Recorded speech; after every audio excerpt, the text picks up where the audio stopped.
오늘의 말씀 열왕기하 2장 15절에서 25절까지 말씀입니다. 그때 여리고에서부터 따라온 예언자 수련생들이 강 건너에서 이 광경을 보고는 엘리야의 능력이 엘리사 위에 내렸다 하고 말하면서 엘리사를 맞으러 나와 땅에 엎드려 절을 하였다. 그리고 엘리사에게 말하였다. 보십시오. 여기에 선생님의 제자들이 50명이나 있습니다. 우리들은 모두 힘 있는 사람입니다. 우리들을 보내셔서 스승님의 스승을 찾아보도록 하십시오. 주님의 영이 그를 들어다가 산 위에나 계곡에 내던졌을까 염려됩니다.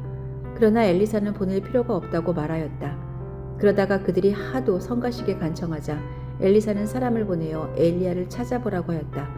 그러나 그들이 사람 50명을 보내어 사흘 동안이나 찾아보았으나 엘리야를 발견하지 못하고 여리고에 머물고 있는 엘리사에게로 돌아왔다. 엘리사가 그들에게 말하였다. 내가 너희들에게 가지 말라고 하지 않더냐? 그 성읍 사람들이 엘리사에게 말하였다. 보십시오. 선생님께서도 보시는 바와 같이 이 성읍이 차지하고 있는 자리는 좋지만 물이 좋지 않아서 이 땅에서는 사람들이 아이를 유산합니다. 그러자 그는 새 대접에 소금을 조금 담아 가지고 오라고 하였다. 그들이 그것을 가져오니 엘리사는 물에 근원이 있는 곳으로 가서 소금을 그곳에 뿌리며 말하였다. 주님께서 이렇게 말씀하신다.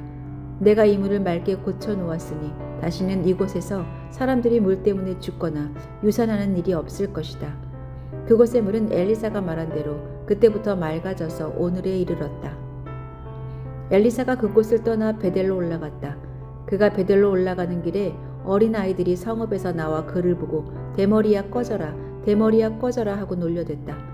엘리사는 돌아서서 그들을 보고 주님의 이름으로 저주하였다. 그러자 곧 2마리의 곰이 숲에서 나와서 42명이나 되는 아이들을 찢어 죽였다. 엘리사는 그곳을 떠나 갈멜산으로 갔다가 거기에서 다시 사마리아로 돌아갔다.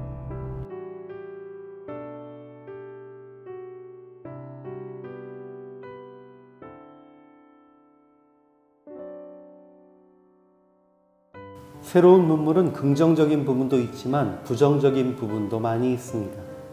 최근 20년 동안 세상의 변화는 지난 몇 세기 동안의 변화보다 더 큰 변화를 가져왔는데 그 대표적인 것이 스마트폰과 태블릿의 사용이 일상화된 부분입니다. 이제는 대부분의 책들도 종이책이 아닌 전자책 형태로 출판되고 있고 학교 수업에서도 태블릿과 노트북을 사용합니다.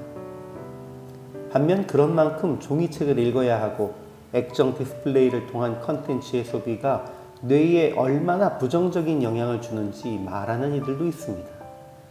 그럼에도 종이책으로 되돌아가려는 것은 시대를 역행하는 어리석은 행동입니다. 엘리사가 여리고로 돌아왔을 때에 선지자의 제자들은 엘리야의 성령의 역사가 엘리사 위에 머물렀다고 고백하며 경배합니다. 그러나 그들은 엘리사의 만류에도 불구하고 엘리야의 시체를 찾기를 청하고 사흘 동안 헤맸지만 아무것도 찾지 못했습니다. 이후 엘리사는 여리고 성에 물이 나빠 좋은 열매를 맺지 못한다는 말을 듣고는 물 근원에 소금을 던져 고쳐주었습니다. 이후 엘리사는 베델로 올라가는 중 성읍에서 나와 그를 조롱하는 아이들을 마주했습니다. 이에 그들을 저주하였고 2마리의 암곰이 숲풀에서 나와서 42명을 찢어 죽이는 일이 일어났습니다. 선지자의 제자들은 엘리야가 승천하기 전부터 하나님께서 그를 데려가실 것이라고 알고 있었습니다. 그리고 엘리야의 능력이 엘리사 위에 함께하는 것을 목격했고 인정했습니다. 그럼에도 하나님께서 엘리야의 육체는 땅 위에 버리셨을 것으로 생각하고 시체를 찾기를 요청합니다. 그들은 경험에 근거해 이해하며 과거의 흔적에 매달렸습니다.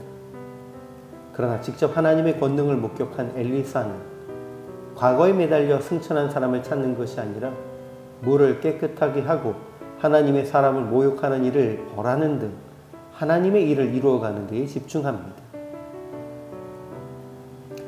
우리는 요한복음 21장에서 부활하신 예수님을 마주하고도 과거의 기억에 매달려 갈릴리로 돌아가 고기를 낚으려는 주께서 명하신 길로는 한 발자국도 나아가지 못한 제자들을 만날 수 있습니다.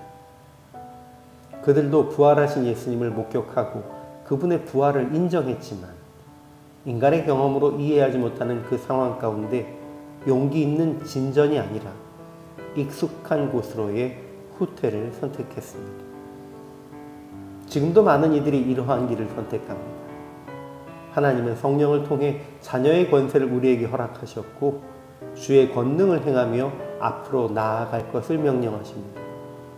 지나간 시대의 기준을 뒤적이기보다 주님이 주신 사명을 품고 나아가는 우리가 되어주기를 소망합니다.